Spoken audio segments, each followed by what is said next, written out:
Jemaat boleh mengikuti saluran online yang disediakan di YouTube channel Media SIBBL dan anda boleh kongsikan ini kepada rakan jemaat yang lain agar mereka juga dapat beribadah bersama-sama di dalam ibadah online yang akan datang.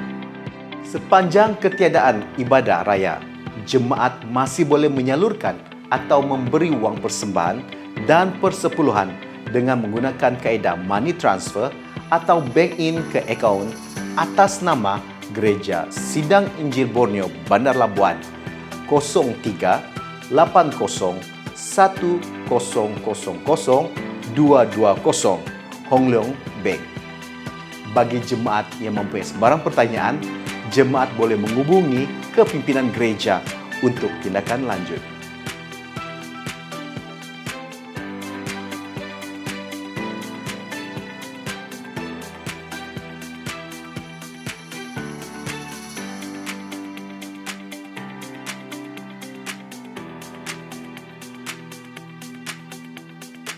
Selamat beribadah, Tuhan memberkati.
besar.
Shalom dan selamat pagi kepada seluruh jemaat Tuhan yang sedang berada di rumah pada saat ini. Sekali lagi kita bersyukur kepada Tuhan karena Tuhan selalu nyata dalam seluruh perjalanan hidup kita yang kita tempuhi. Kita tetap di dalam naungan dan perlindungan Tuhan. Dan pada pagi hari ini sekali lagi kita diberikan kesempatan untuk belajar dari firman Tuhan. Dan sebelum itu saya mengajak seluruh jemaat Tuhan untuk berdoa terlebih dahulu. Mari kita berdoa. Bapa di surga, kami datang kepadamu saat ini. Kami mau belajar dari firman Tuhan. Tolong kami supaya kami diberikan hati seorang murid yang sungguh-sungguh mempersiapkan diri kami untuk mendengar, belajar, dan menerima kebenaran firman Tuhan. Supaya melalui firman Tuhan ini kami akan diteguhkan, diberikan penghiburan dari Tuhan. Terima kasih Bapa di surga, kami istilahkan pemberitaan firman-Mu hanya jadi dalam kehendak Tuhan saja. Dalam nama Yesus Kristus Tuhan kami berdoa. Amin.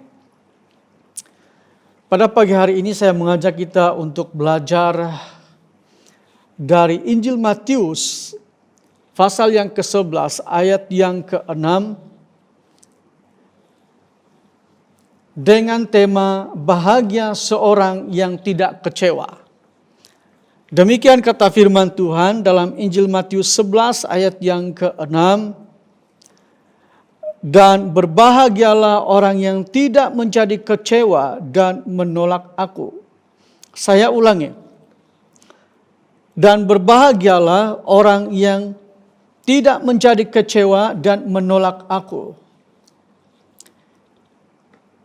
Tema yang berkata bahagia seorang yang tidak kecewa merupakan tema yang mengajak semua orang yang kecewa supaya tetap memandang Yesus. Sekali lagi, tema ini mengajak semua orang yang kecewa, yang pernah kecewa, yang sedang kecewa, supaya tetap memandang Yesus. Ada beberapa pertanyaan kepada kita semua. Siapakah manusia atau di antara kita yang tidak mendambakan kebahagiaan dalam hidupnya? Saya meyakini bahwa semua orang, siapapun, sungguh-sungguh mendambakan kebahagiaan. Tidak sekadar mendambakan, tapi sungguh-sungguh mendambakan kebahagiaan. Itu berarti kebahagiaan itu sangat berarti bagi semua orang. Pertanyaan yang kedua ialah, siapakah manusia yang tidak pernah merasa kecewa? Tentu semua orang pernah merasa kecewa. Karena kekecewaan itu tidak pernah memilih siapapun orang tersebut. Kanak-kanak yang masih kecil pun dari usia mereka, sejak mereka mampu berpikir dan mampu menilai perasaan mereka, pun ada perasaan kecewa, apalagi orang dewasa. Dalam arti kata lain, semua orang pernah mengalami rasa kecewa tanpa ada sesiapapun yang terkecuali. Termasuklah orang percaya, bahkan Nabi Tuhan pun pernah merasa kecewa. Itu berarti kekecewaan itu atau rasa kecewa itu tidak akan pernah memilih.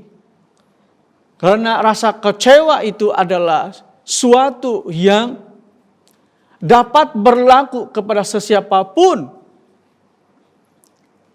pada ketika seseorang itu memiliki harapan dan impian, dan pada ketika seseorang yang memiliki harapan dan impian tidak tercapai, maka rasa kecewa itu akan muncul secara tiba-tiba, tanpa dipaksa, tanpa diundang. Rasa kecewa itu tetap ada dan muncul dengan tiba-tiba. Seperti mana teks firman Tuhan yang kita baca sebentar tadi. Ini berbicara mengenai dengan seseorang yang disebut atau bernama Yohanes Pembaptis. Dia merupakan nabi yang terawal dalam perjanjian lama. Dialah yang telah dinubuatkan oleh para nabi dalam perjanjian lama. Orang yang berseru-seru di padang, yang menyerukan tentang pertobatan dan menyerukan untuk persiapan menyambut ketibaan Anak Manusia, juga disebut sebagai anak Allah, yaitu Yesus Kristus Tuhan. Tetapi pada waktu Yohanes Pembaptis, dia ada dalam keadaan yang terpenjara. Dia juga sempat merasakan kekecewaan. Kalau kita mencermati, kalau kita mempelajari akan siapa Yohanes Pembaptis ini, adalah orang yang telah dinubuatkan, berarti ditetapkan oleh Tuhan. Tidak mungkin kalau orang yang ditetapkan oleh Tuhan, dia tidak punya kuasa. Dan orang akan boleh berpikir bahwa yang dipilih Tuhan sejak dari zaman perjanjian lama sampai pada perjanjian baru, mungkinkah dia tidak akan mengalami rasa kecewa? Tapi ternyata bahwa Yesus mengatakan dalam ayat ini, berbahagialah orang yang tidak menjadi kecewa dan menolak aku.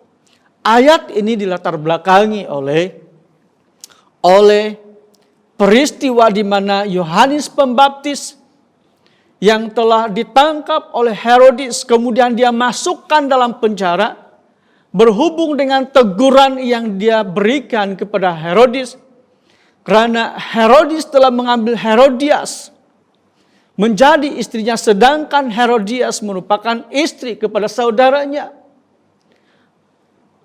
Dan tindakan Herodes untuk mengambil Herodias sebagai istrinya itu telah mendapat perhatian yang serius daripada Yohanes Pembaptis, sehingga dia menegur. Sekalipun Herodes adalah raja, tapi dia tidak merasa takut dengan Herodes sekalipun dia adalah raja. Karena yang penting bagi Yohanes Pembaptis adalah menyampaikan kebenaran supaya kebenaran itu didengar, dan kebenaran itu seharusnya menjadi milik bagi orang yang bersedia untuk menerima. Tetapi ternyata bahwa Herodes tidak bersiap sedia untuk menerima kebenaran dari teguran yang diberikan oleh Yohanes Pembaptis, sehingga dia bertindak untuk menangkap Yohanes Pembaptis dan dia masukkan dalam penjara sebagai tindak balasnya daripada teguran yang diberikan oleh Yohanes Pembaptis. Dan pada waktu Yohanes Pembaptis berada di dalam penjara, Yohanes Pembaptis mendengar bagaimana Yesus yang sedang berkeliling di tanah Palestina pada waktu itu melakukan mukjizat-mukjizat yang luar biasa. Yang tuli mendengar, yang lumpuh berjalan, yang mati dibangkitkan, yang sakit disembuhkan. Lalu dia bertanya kepada Yesus melalui murid-muridnya, "Engkaukah yang datang itu?" Maksudnya ialah, apakah mungkin Yesus datang untuk membela dia? Tetapi ternyata bahwa Yesus tidak membela Yohanes Pembaptis, melainkan dia mengatakan, "Berbahagialah orang yang tidak menjadi kecewa dan menolak aku." Saudara-saudari yang dikasihi dan mengasihi Tuhan, Yesus tidak memberikan jaminan dia datang untuk membebaskan Yohanes Pembaptis, melainkan dia hanya mengungkapkan, berbahagialah orang yang tidak menjadi kecewa dan menolak aku. Itu yang Yesus ungkapkan. Dia hanya menjanjikan kebahagiaan kepada Yohanes Pembaptis. Pada pagi hari ini, sebelum kita meneruskan lagi pemberitaan firman Tuhan ini, mari kita membaca di dalam Injil Matius pasal yang kelima ayat pertama sampai pada ayat yang ke-12, tapi saya tidak ingin membacanya secara satu persatu. Tapi dalam Matius 5 ayat 1 sampai 12 ini memaparkan tentang 9 ucapan bahagia oleh Yesus. Dalam ayat yang pertama itu dia katakan, berbahagialah orang yang miskin di hadapan Allah, sebab merekalah yang mempunyai kerajaan surga. Itu ungkapan bahagia atau ucapan bahagia yang pertama yang diucapkan oleh Yesus. Kemudian yang kedua ialah berbahagialah yang mereka berduka cita, sebab mereka akan dihibur. Berbahagialah mereka yang lemah lembut, sebab mereka akan memiliki bumi. Berbahagialah yang lapar dan haus akan kebenaran, sebab mereka akan dipuaskan. Berbahagialah mereka yang murah hati, sebab mereka beroleh kemurahan hati. Berbahagialah mereka yang suci hatinya, sebab mereka akan melihat Allah. Berbahagialah mereka yang membawa damai, sebab mereka akan disebut anak-anak Allah. Berbahagialah mereka yang dianiaya oleh kebenaran, sebab mereka yang mempunyai kerajaan surga. Berbahagialah mereka yang dianiaya, dicela, difitnah karena namaku, sebab mereka akan bersukacita, bergembira, dan upamu besar di sorga. Itu merupakan ucapan bahagia. Tidak ada kesempatan bagi kita yang panjang untuk berbicara daripada Matius 5 ayat yang ke-12 ini. Ayat pertama sampai 12 ini agak panjang. Tetapi ini merupakan ucapan bahagia daripada Yesus Kristus sendiri. Dan ini merupakan antara yang melatar belakangi kenapa Yesus mengatakan sedemikian kepada Yohanes Pembaptis. Dia telah mengajar, memperdengarkan kepada banyak orang pada satu ketika, pada waktu dia berada di bukit dan dia berkhotbah mengenai dengan ucapan bahagia, yakni ada 9 ucapan bahagia. Yesus memaksudkan atau Yesus bermaksud untuk menyampaikan hal yang sama kepada Yohanes Pembaptis. Supaya Yohanes Pembaptis tidak akan merasa kecewa. Sekalipun Yesus tidak datang di sana, di istana Herodes untuk membebaskan dia. Sebab Yesus tidak datang sebagai seorang pembebas secara fisikal. Bukan berbicara mengenai pembebasan dari orang yang terpenjara secara fisikal atau oleh tindakan pemerintah. Melainkan Yesus datang untuk membebaskan orang-orang yang sedang bermasalah hati, pikiran, hidup mereka. Supaya mereka dibebaskan dari sedang terbelenggu permasalahan hati dan pemikiran. Yakni itu merupakan suatu gambaran mengenai dengan mereka sedang mengalami masalah rohani. Saudara-saudara yang dikasihi dan mengasihi Tuhan. Orang yang merasa kecewa oleh sebab harapan dan impiannya tidak tercapai, dia pasti akan berpikir secara negatif. Dia pasti akan dikuasai oleh perasaan kecewanya.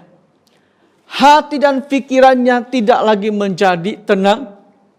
Hati dan pikirannya tidak lagi seperti biasa, melainkan menjadi abnormal. Karena yang sedang menguasai hati dan pikiran adalah kekecewaan. Tentu memiliki harapan dan impian itu tidaklah salah. Tetapi memiliki impian dan harapan itu perlulah berada di bawah rencana Tuhan. Bukan berada di atas rencana Tuhan. Sebab apabila tidak demikian, maka tidak heranlah kalau perasaan kecewa itu begitu kuat menguasai, mengikat seseorang yang punya harapan dan impian yang menggunung. Sebab itu kita perlu berjaga-jaga mengenai dengan harapan dan impian kita. Kita diperingatkan pada awalnya bahwa tiada sesiapapun manusia yang terhindar dari rasa kecewa. Kecuali Yesus. Yesus sekalipun pernah dikecewakan, sekalipun dia pernah mendengar kata-kata yang mengecewakan, sekalipun dia pernah diperlakukan secara tidak adil, bahkan dia diperlakukan sangat tidak manusiawi, tetapi Yesus tidak pernah merasa kecewa. Sebab dia memilih untuk tidak kecewa. Sekalipun dia punya alasan, sejuta alasan untuk rasa kecewa dengan orang-orang yang ada di persekitarannya. Tapi dia memilih untuk tidak kecewa. Betapa luar biasanya Yesus. Dia memilih untuk tidak kecewa. Itu menyatakan bahwa Yesus tidak dikuasai dengan rasa kecewa. Sekali lagi saya mengulangi, rasa kecewa tidak harus menguasai diri, yakni hati dan pemikiran. Karena pada waktu rasa kecewa itu menguasai diri, yakni hati dan pemikiran, maka itu akan membuatkan hidup kita tidak akan merasa damai. Hidup kita akan bercelaru. Pada waktu kita mengizinkan rasa kecewa menguasai diri, kedamaian itu akan dirampas. Kedamaian itu akan hilang. Kedamaian itu akan berlalu. Melainkan rasa kecewa itu yang sedang hidup dalam diri setiap orang yang merasa kecewa. Kita harus berjaga-jaga dengan perasaan kecewa ini. Sebab dengan apabila kekecewaan itu menguasai dan kedamaian itu hilang, dirampas daripada orang yang sedang mengalami kecewaan, maka tidak heran kalau dia akan bertindak di luar daripada batas kemanusiaan. Orang yang merasa kecewa, dia boleh menjadi marah. Orang yang marah setelah dia hilang penguasaan diri, dia boleh bertindak di luar daripada batas-batas kemanusiaan. Itu sebabnya pada awal-awalnya saya mengatakan rasa kecewa itu harus berada di bawah rencana Tuhan. Rasa kecewa tidak harus berada di atas seseorang. Rasa kecewa itu harus dikuasai oleh orang yang sedang mengalami kekecewaan. Orang yang sedang berada di dalam kekecewaan berhubung dengan harapan dan impiannya yang tidak tercapai. Rasa kecewa harus dikelola dengan bersandar pada rencana Allah dalam hidup. Kalau saudara dan saudari pernah mengingat dan membaca akan Kejadian 50 ayat 19-20. Ini mengenai dengan kisah seorang yang bernama Yusuf. Kalau mencermati, mengimbas kembali apa yang dia telah pernah alami dalam hidupnya. Selama berpuluh tahun dia telah diperlakukan dengan kejam, tidak adil, bahkan begitu jahat sekali oleh abang-abangnya. Bahkan sempat tidak dihargai oleh orang tuanya. Namun selama itu dia tidak pernah merasa kecewa dengan Tuhan. Sekalipun pernah dimasukkan dalam perigi. Sekalipun dia pernah dijual Bahkan sampai dia dipenjarakan, dituduh untuk berzina dengan istrinya Potifar. Bayangkan itu saudara. Tapi dia melihat jauh ke depan bahwa apa yang berlaku semuanya itu merupakan satu rencana yang indah bagi dia. Sehingga dia mengatakan, akukah pengganti Allah?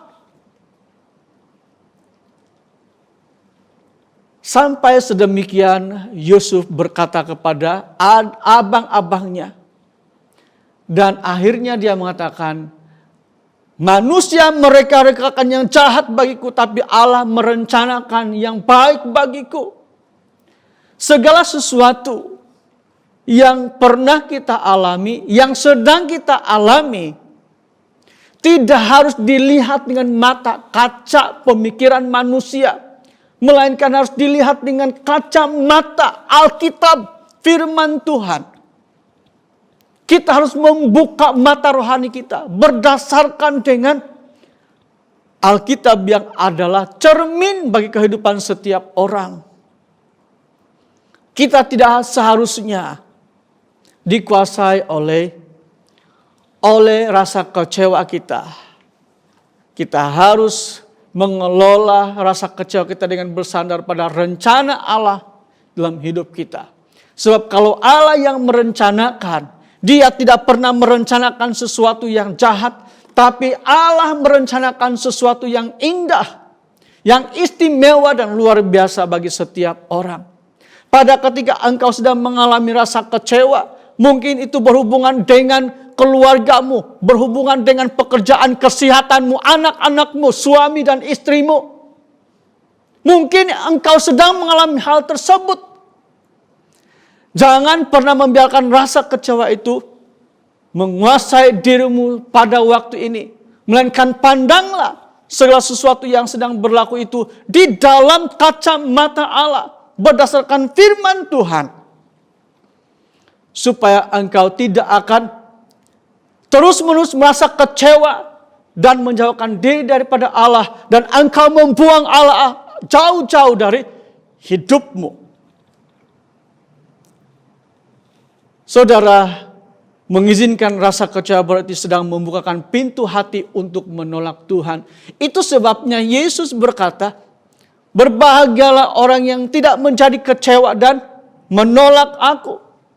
Yesus bermaksud untuk menyampaikan kepada Yohanes Pembaptis dengan mengatakan bahwa sebenarnya kalau kau sedang kecewa, ada sesuatu yang sedang mengganjal dalam hatimu dan itu membuatkan engkau menolak aku, kata Yesus. Yesus menggunakan ungkapan secara seiringan, berbahagialah orang yang tidak menjadi kecewa dan menolak aku.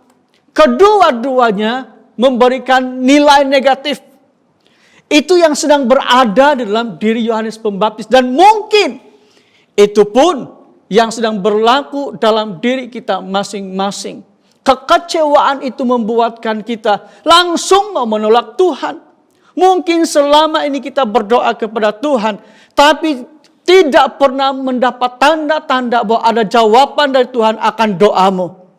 Mungkin sudah sekian tahun engkau berdoa tapi tidak pernah mendapat jawaban daripada Tuhan atas jawaban doamu. Dengarkan baik-baik bahwa pada waktu engkau merasa kecewa, seolah-olah Tuhan tidak menjawab doamu, pada waktu kekecewaan itu sudah memuncak, maka engkau akan menolak Tuhan secara tidak langsung pada waktu-waktu akan mendatang. Sebab engkau mendapati bahwa engkau tidak mendapat jawaban dari Tuhan dari yang engkau doakan. Pandanglah Yesus sebagai penentu masa depanmu. Pergumulan bukan penentu masa depan kita. Kalau kita memandang Yesus sebagai penentu masa depan kita, maka kita akan memandang pergumulan itu sebagai sekecil kuman semata-mata. Pergumulan itu tidak akan berada di atas hidup kita. Sebab kita memandang Yesus lebih besar daripada pergumulan yang sedang kita lalui. Seandainya engkau memandang pergumulan itu lebih besar daripada Yesus, maka engkau sedang bertuhankan pergumulanmu dan engkau tidak memberikan waktu dan ruang bagi Tuhan untuk mengatur hidup kita dan menolong engkau pada waktu engkau mengalami keresahan dalam hidup. Sebab itu pandanglah Yesus sebagai penentu masa depan kita. Jangan pandang pergumulan, sebab pergumulan itu hanya sebagai satu batu loncatan Tuhan untuk kita semakin dimurnikan. Pergumulan itu Tuhan jadikan sebagai instrumen untuk pemurnian iman percaya kita kepada Tuhan. Yang olehnya maka kita akan sampai kepada destinasi ilahi yang Tuhan tetapkan untuk kita semua. Ada pada firman ini, semua orang harus memiliki pemikiran seperti ini. Berharap sesuatu adalah wajar, tapi rencana Tuhan harus berada di atas semua harapan dan impian. Berharap itu merupakan sesuatu yang wajar, ada dalam setiap orang. Tetapi pastikan supaya rencana Tuhan itu berada di atas segala sesuatu yang kita harapkan dan yang kita impikan. Rencana Tuhan yang berada di atas semua harapan dan impian tidak sekali-kali mengizinkan rasa kecewa menguasai diri. Sebab kita memandang bahwa Tuhanlah yang berada di atas segala sesuatu, untuk segala sesuatu. Termasuk impian dan harapan kita. Kalau kita memandang bahwa Tuhan ada rencana yang indah bagi kita, sekalipun pada waktu kita sedang berhadapan dengan pergumulan. Tapi kalau kita memandang dari kaca firman Tuhan yang menjadi ukuran untuk segala sesuatu, bagi segala sesuatu, maka kita akan menemukan sukacita di dalamnya. Semua keadaan berada dalam penguasaan Tuhan selama keadaan itu tidak disebabkan oleh dosa. Ada keadaan-keadaan tertentu itu disebabkan oleh dosa, sehingga itu mendatangkan sesuatu yang tidak baik untuk pribadi kita dengan orang-orang yang ada di persekitaran kita. Tapi selama hal itu bukan disebabkan oleh dosa, ketahuilah bahwa itu semuanya dalam penguasaan Tuhan. Dan Dia yang menetapkan semuanya itu dengan maksud supaya kita akan sampai kepada destinasi yang Tuhan tetapkan untuk semua orang yang sedang berharap dan menantikan pertolongan Tuhan. Tidak wajar menolak Tuhan hanya disebabkan keadaan yang tidak menyenangkan. Itu hanyalah bersifat sementara. Apa saja yang kita lalui, selama kita bergantung harap kepada Tuhan, memandang Tuhan sebagai pengharapan kita yang tak pernah berubah, yang tak pernah meninggalkan, yang tak pernah lelap, semuanya itu akan berubah pada waktunya Tuhan. Sebab semuanya itu hanya bersifat sementara. Tuhan tidak akan membiarkan kita tetap dalam pergumulan yang sedang kita lalui. Tuhan tidak akan membiarkan kita dalam kekecewaan yang sedang kita lalui. Itu merupakan penghiburan yang Tuhan berikan kepada setiap orang yang bergantung harap kepadanya. Allah pasti menggenapi hal yang indah setelah Dia tetapkan. Kalau Allah yang memulai, Allah juga yang meneruskan, Dia pasti menggenapi. Dia tidak pernah berdusta, bahkan Dia tidak akan pernah berdusta. Karena itulah jati diri Allah sebagai suatu jaminan yang kukuh, yang teguh untuk semua orang yang bergantung harap kepadanya seumur hidupnya.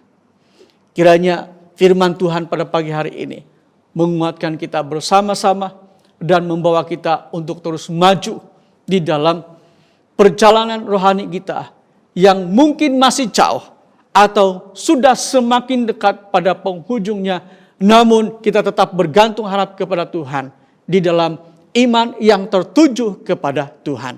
Mari kita berdoa. Bapa di surga, terima kasih untuk firman-Mu yang sudah kami dengar sebentar tadi. Memperingatkan kepada kami bahwa setiap orang yang tidak menjadi kecewa dan menolak Tuhan, ada kebahagiaan bagi orang-orang yang bergantung harap kepada-Mu. Janji-Mu bagaikan fajar pagi yang tidak pernah terlambat untuk bersinar. Engkau pasti akan melakukannya tepat pada waktu-Mu sendiri. Janji-Mu dapat dilihat dari alam ciptaan-Mu. Kalau fajar itu terbit pada waktunya dan akan masuk pada waktunya, itu merupakan gambaran tentang janji Tuhan yang tidak pernah berubah. Kesetiaan Tuhan yang tidak pernah berubah, itu pasti akan digenapi menurut ketentuan Tuhan. Allah yang menetapkan tidak ada siapa yang mampu mengubah, dan Allah yang menetapkan pasti akan terjadi di dalam kehendak Tuhan yang begitu kuat. Terima kasih untuk firman-Mu yang menghibur kepada kami. Mendoakan untuk setiap orang yang sedang mengalami rasa kecewa, yang sudah merasa kecewa, mungkin sudah bertahun-tahun lamanya. Hamba berdoa supaya kiranya Engkau campur tangan, supaya diberikan kekuatan dan penghiburan melalui firman Tuhan yang sudah kami dengar. Biarlah firman Tuhan yang tidak sempat disingkapkan, mereka memiliki keinginan yang kuat untuk mencermati firman Tuhan tersebut sebagai suatu upaya untuk mau mengenal akan rencana Tuhan yang indah pada setiap orang yang berharap kepada-Mu. Terima kasih Bapa di surga, terpujilah nama-Mu. Engkau berkati seluruh jemaat Tuhan yang ada di rumah saat ini. Berkati mereka dalam seluruh harapan dan impian mereka. Mungkin belum ada yang tercapai, yang masih sedang menanti saat ini. Bahkan mungkin yang sudah dianggap gagal pun, Tuhan berkati mereka, supaya mereka ada pengharapan yang kuat di dalam Engkau, dalam menantikan janji-Mu. Terpujilah nama-Mu, kami sambut berkat firman Tuhan dengan ucapan syukur. Dalam nama Kristus Yesus Tuhan kami berdoa. Amin. Tuhan berkati.